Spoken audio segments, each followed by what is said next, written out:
Plus de 13 000 produits ont fait l'objet d'un rappel en France depuis 2021, soit entre 2 500 et 3 000 produits par an. Aliments, jouets, objets de décoration, vêtements. Comment marche le rappel de tous ces produits? Lorsqu'un produit de consommation présente des risques pour la santé ou la sécurité des personnes, il doit faire l'objet d'un retrait ou d'un rappel. La grande majorité des rappels, plus de 70%, concernent l'alimentation et c'est souvent à cause de la présence de bactéries telles que la listeria ou la salmonelle. Derrière arrive l'automobile qui représente environ 10% des rappels.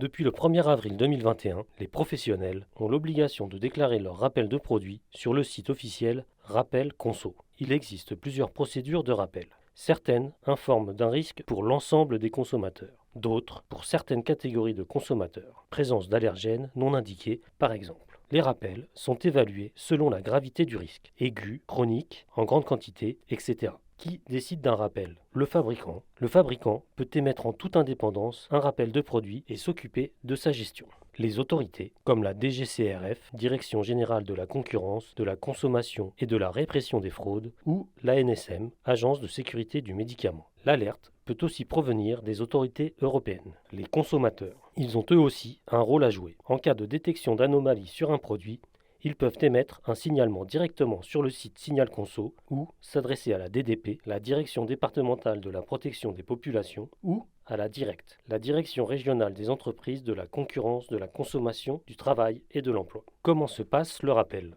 Il n'y a pas une procédure type imposée aux entreprises. Chacune est libre d'organiser son rappel comme elle l'entend. Les professionnels devant répondre à une obligation de résultat et non de moyens, ils doivent donc informer les consommateurs via le site Rappel Conso et par tout autre moyen, affichage en magasin, site internet, presse, etc.